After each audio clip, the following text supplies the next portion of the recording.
du territoire, directeur départemental de la sécurité civile, Madame et Messieurs les administrateurs maires des arrondissements 1, 2, 3 et 4,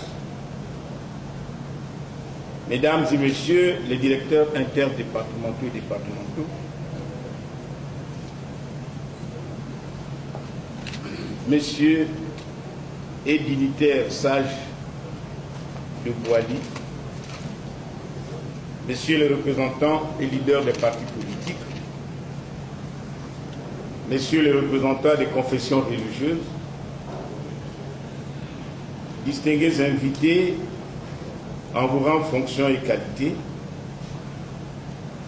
Messieurs les membres de la délégation du délégué général chargé de la promotion des valeurs de paix et de la réparation des séquelles de guerre, distingués invités, Mesdames et Messieurs, le département de Pointe-Noire et toutes ses forces agissantes, sans oublier ses citoyens, sont très honorés de l'honneur qu'il leur est fait pour lancer ce jour, 29 septembre 2011, dans cette salle devenue historique de Bangui, l'expérience des portes ouvertes sur la réparation des séquelles de guerre. Que tous ceux qui ont fait le déplacement de Pointe-Noire trouvent à présent l'expression de notre hospitalité légendaire dans cette capitale économique de notre pays, Pointe-Noire, havre de paix. Excellence, Monsieur le ministre d'État, Monsieur le délégué général chargé de la promotion des valeurs de paix et de réparation des séquelles de guerre, dans son projet de société, le chemin d'avenir, de l'espérance à la prospérité, le président de la République, son Excellence Denis Sassou Nguesso, souligne, je le cite, le chemin d'avenir que je vous invite à suivre, c'est la voie de l'expérience et de la sagesse. C'est une dynamique pour approfondir le changement en cours. C'est le projet qu'il faut pour transformer le Congo de l'espérance à la prospérité de chacun. Fin de citation. Lors de son message de vœux à l'occasion du Nouvel An 2011, le président de la République disait encore, je le cite, « L'année 2010 qui s'achève a été pour le Congo une année fructueuse, une année de l'unité et de la concorde nationale, mise en exergue à la faveur de la célébration mémorable du cinquantenaire de l'indépendance et de la journée de la République. 2010 a vu notre effort collectif ouvrir de meilleures perspectives nationales. Toujours le président de la République. Je donnerai pour preuve que la stabilité du pays, combinée au règne de la paix et de la sécurité pour tous, est l'illustration de mon propos. La paix et la sécurité. Voilà deux exigences qui doivent être impérativement préservées et consolidées pour chacune et chacun de nous.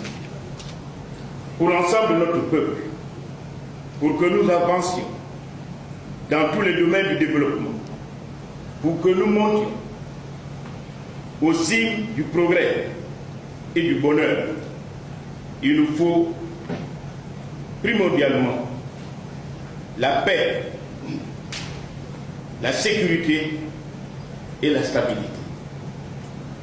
C'est pour cela que nous ne laissons personne nous ramener en arrière dans les épreuves que nous avons difficilement surmontées, après en avoir tant souffert, une fois de plus. Fin de citation. Excellence, Monsieur le ministre d'État, Monsieur le délégué général, Mesdames et Messieurs, notre présence dans cette salle du Mbongi vient à point nommé, mais pour plus d'informations et de détails, nous allons suivre la communication du délégué général chargé de la promotion des valeurs de paix et de la réparation des séquelles de guerre pour nous en dire mieux. J'ai dit et je vous remercie.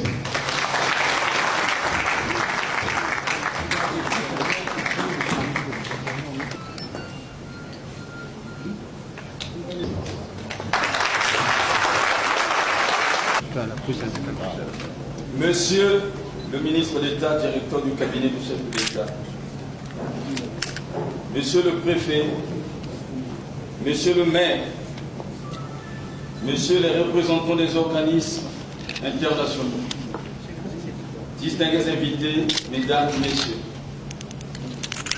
c'est pour moi un réel plaisir que de pouvoir prendre aujourd'hui la parole dans cette salle du Forum Mbongi, en tant que délégué général chargé de la promotion des valeurs de paix et de la réparation des séquelles de guerre.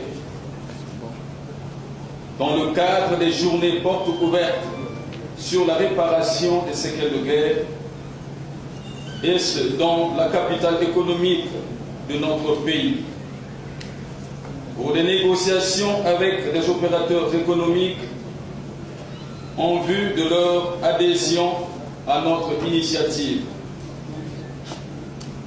Je ne saurais continuer mon allocution sans au préalable m'acquitter de mon devoir, celui de vous remercier d'avoir répondu à notre invitation malgré vos multiples occupations. Mesdames, Messieurs, après les douloureux événements qui ont marqué leur empreinte dans la conscience collective, la raison de la paix a triomphé de certaines de nos passions noires. Le Congo s'est tourné vers le Congo. Le frère s'est tourné vers son frère. Et le débat franc s'est instauré. À travers des accords signés entre le gouvernement de la République et le Conseil national de la résistance CNR, la volonté politique a favorisé la création par décret numéro 2007/275 du 21 mai 2007, la délégation générale chargée de la promotion des valeurs de paix et des séquelles de guerre, placée sous l'autorité du président de la République.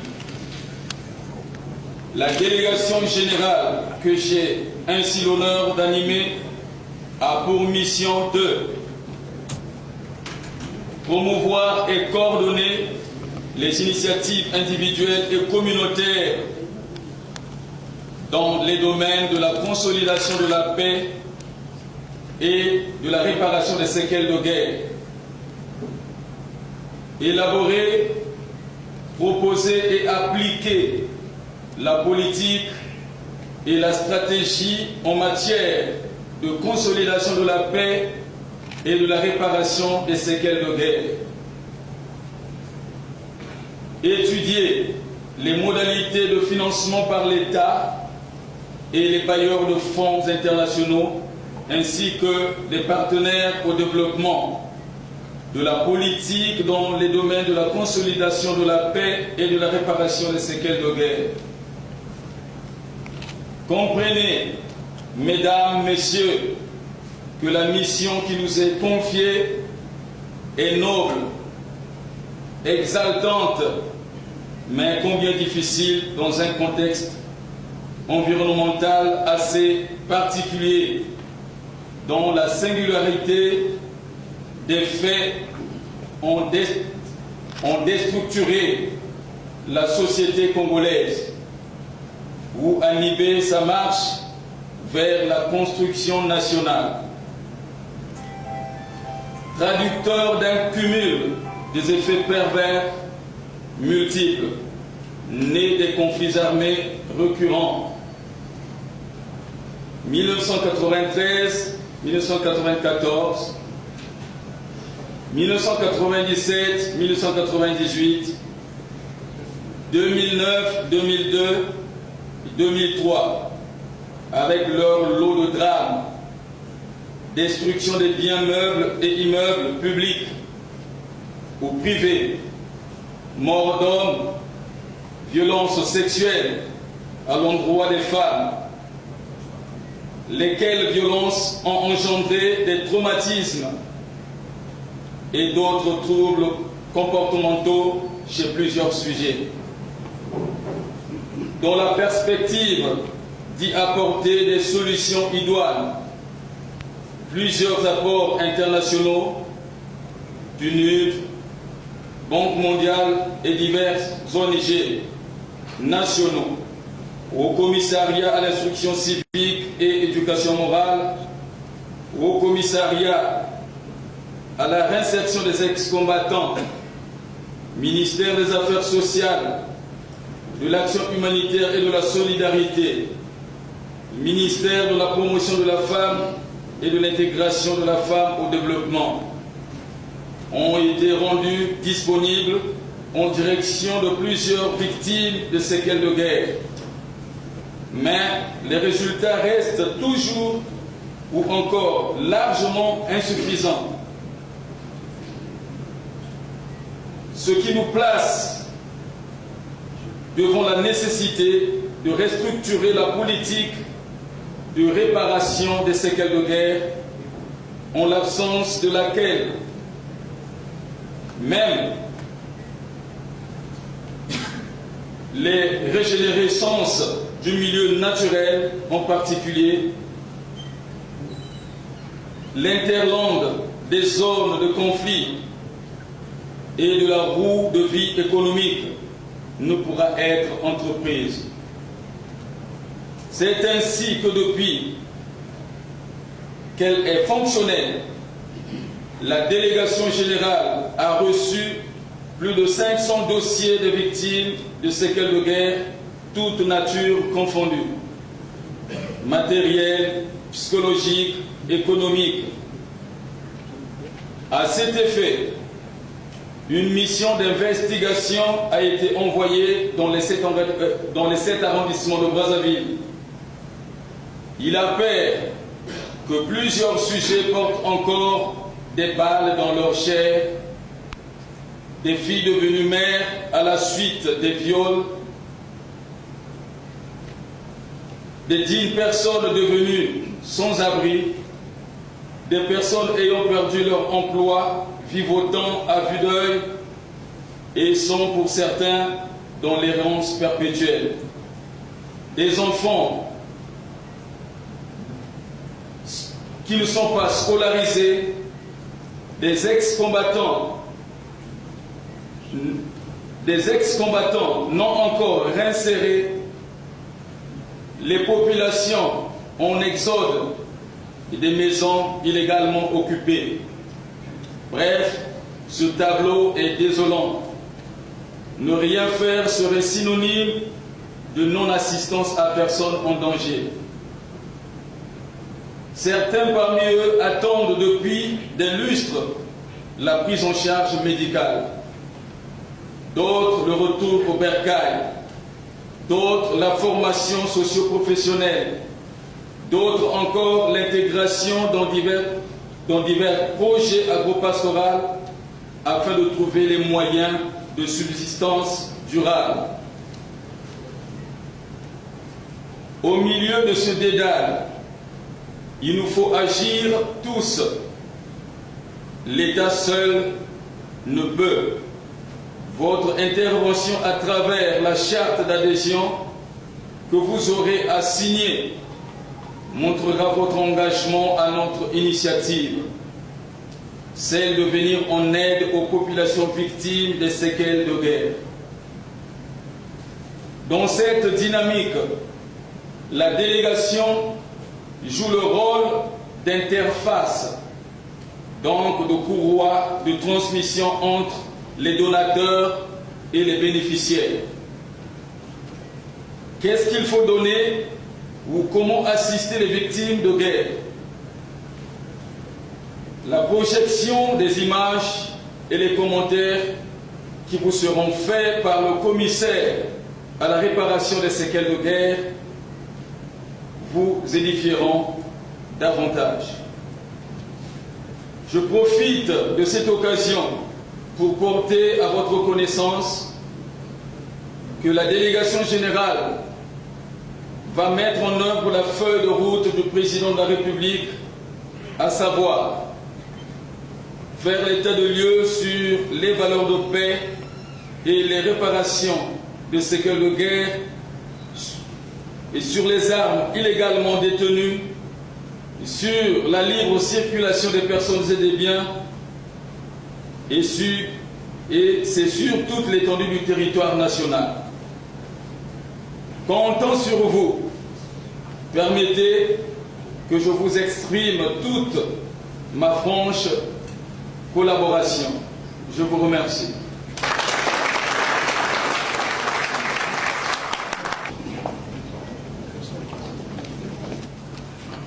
Monsieur le délégué général chargé de la promotion des valeurs de paix et de la réparation des séquelles de guerre,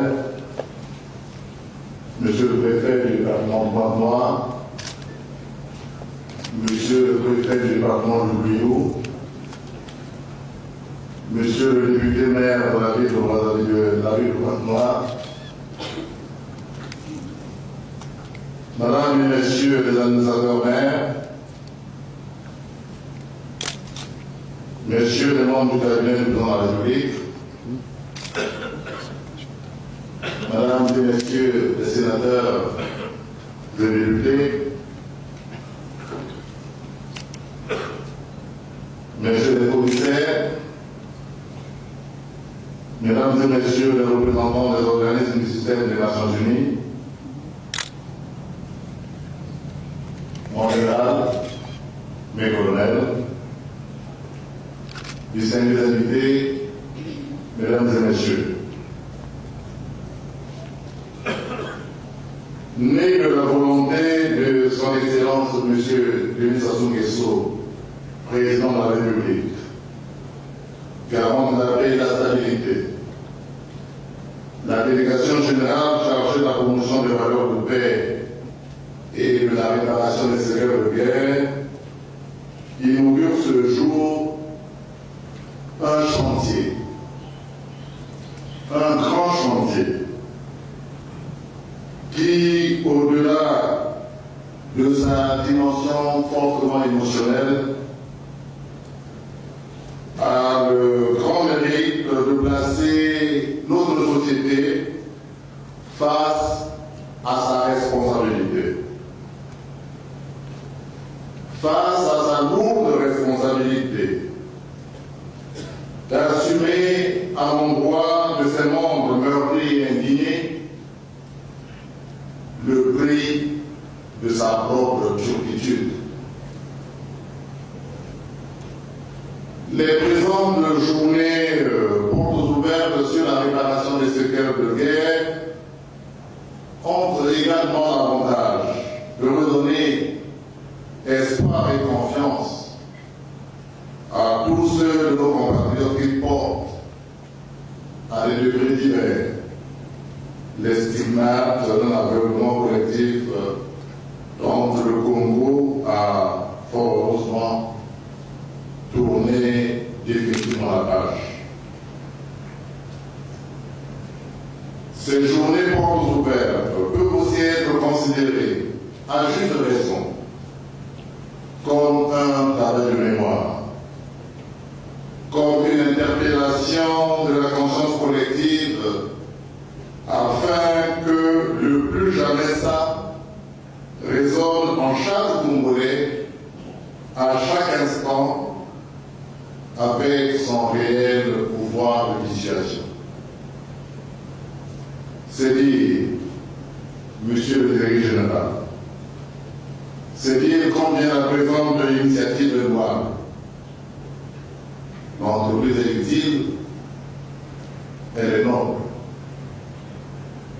Toutefois, la grandeur d'une société réside non pas dans sa capacité à réparer ses abus, mais dans son génie de ne pas en commettre. Voilà pourquoi il nous faut à tout prix entretenir, consolider et sauvegarder la paix si chèrement acquise. C'est la voie à suivre pour ne pas subir et réparer les conséquences de ce que nous abhorrons tous, à savoir la guerre. La particularité de la guerre, c'est qu'elle détruit tout. La particularité de la paix, c'est qu'elle construit. C'est ici le lieu d'exhorter, au nom de Monsieur le Président de la République, chaque Congolaise et chaque Congolais à arroser constamment la fleur de la paix. Elle est à la fois précieuse et fragile.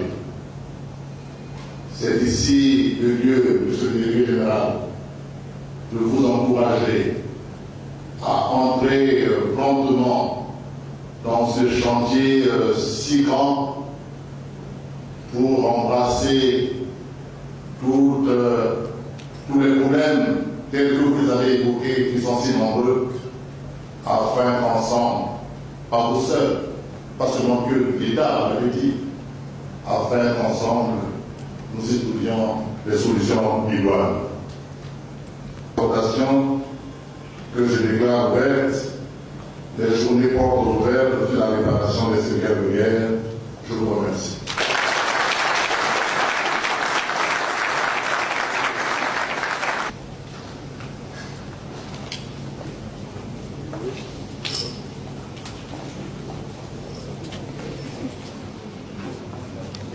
Un apéritif qui est prévu à ce décès.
Mais l'autre gars là, il n'est pas revenu. Non. Compléter la démarche qui est la nôtre afin de rendre possible l'adhésion que nous voulons avoir de vous par rapport aux images que nous avons projetées et surtout à la réparation des séquelles de guerre, qui est une initiative justement qui tend à faire que nous puissions tous ensemble consolider la paix à travers justement l'assistance que nous voulons faire à toutes les victimes de séquelles de guerre. Première image.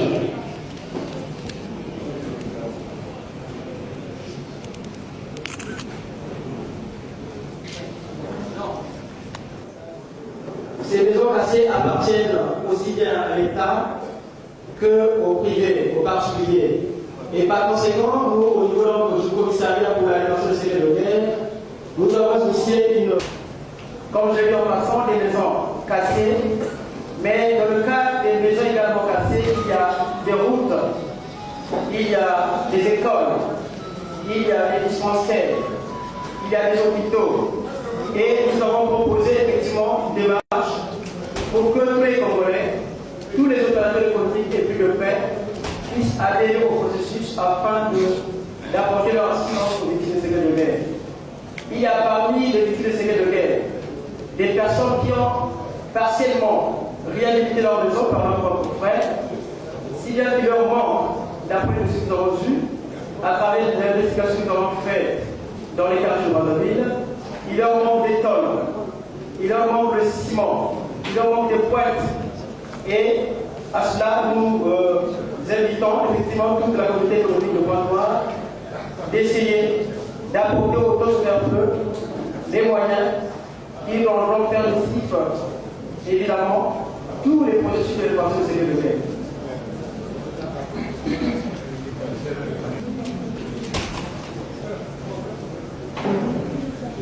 Ici, l'image reflète ou symbolise une victime de séquelles corporelles. Entendu par là que le jeune homme que vous voyez, le monsieur que vous voyez, a reçu des balles et qu'il traîne encore jusqu'à ce jour. Quelle douleur pour une personne qui, 10 ans après, traîne encore des balles dans son corps.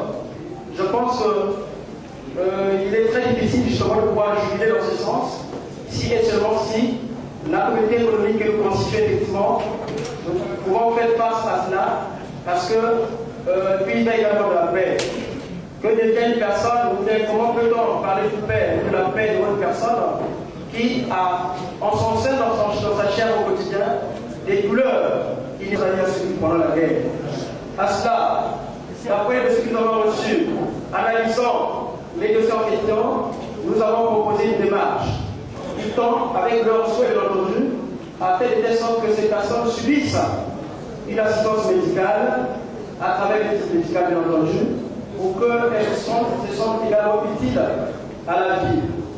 C'est pour cette raison d'ailleurs que nous sollicitons, parce que parmi vous, avec vous, parmi nous, ensemble, nous pourrons faire des efforts pour que ces personnes reviennent à la vie à travers les soins de réparation que nous proposons. Des visites médicales, il y a d'autres personnes qui n'ont pas les moyens et qui demandent justement qu'on fasse l'extraction des états dans le corps à travers les hôpitaux, à travers les dispensaires. Et je pense que les agents des Nations Unies peuvent nous aider pour que ces personnes retrouvent effectivement l'équilibre social, le bien-être, à travers ce que nous proposons comme image. Et donc l'image. Et en passant, ce n'est pas d'ouvrir les plaies déjà cicatrisées pendant la période de paix, mais vous voyez que c'est l'enfant qui est abattu, qui sort de l'école. Cet enfant est certainement conscient d'avenir. Les douleurs restent au niveau des parents. Ce sont des séquelles difficilement résolvables. On ne pourrait certainement pas apporter des solutions au niveau matériel, certainement au niveau moral, mais l'expression que nous avons dite au niveau de notre processus, c'est que plus j'avais ça, la paix passe avant tout ça par la guérison au niveau moral de toutes les séquelles que nous avons aujourd'hui pour l'univers. Une autre image. Que vous voyez constitue, vous voyez vous-même, ce sont les enfants qui ont perdu leur père et mère, qui sont en train de quémander le monde entier. C'est tellement ces enfants de la vie, effectivement, qui n'ont pas d'abri, qui n'ont aucune prise en charge. C'est ici le lieu de vous demander à tous de réfléchir ensemble avec nous comment peut-on arriver à proposer des solutions pour que ces enfants soient utiles à la vie. En ce qui nous concerne, nous avons fait les propositions suivantes. Créer les orphelinats afin que ces personnes, effectivement, que ces jeunes soient intégrés dans les orphelinats pour que nous leur apportons les aides nécessaires. L'autre image. En quelque sorte, un orphelin aussi, couché, mais nous n'en avons pas encore dans notre pays, malheureusement. Et tous les efforts fournis ou faits dans ce sens sont largement insuffisants, si bien que nous devrons faire encore d'autres efforts pour que ces personnes que vous voyez là, ce n'est qu'un symbole, il y en a plusieurs, puissent retrouver la sérénité dans la vie à travers justement la prise en charge dans les orphelinats pour certains et bien entendu la création des unités de production durables qui leur permettraient justement de retrouver l'équilibre social. Parce qu'un enfant de ce genre, effectivement, constitue un danger pour l'avenir. Quand bien même au niveau institutionnel, on peut parler de peine. Et ces enfants qui ont des stigmates assez visibles dans leur corps, effectivement, devraient avoir ou bénéficier de la part des autorités, des organisations internationales, une assistance ou des assistances multiformes, notamment dans le cadre de ce comment ici en passant les projets de grande envergure. Et c'est ici le lieu, n'est-ce pas, de rendre hommage aux organisations internationales de Valessa de NUD de l'UNESCO qui constituent des apports assez importants dans le cadre justement de la réhabilitation de la sociabilité des jeunes et des enfants dans notre société. Si bien qu'à travers ça, nous avons la conscience pour que nous apportions notre aide, notre assistance à ces personnes qui, bien entendu,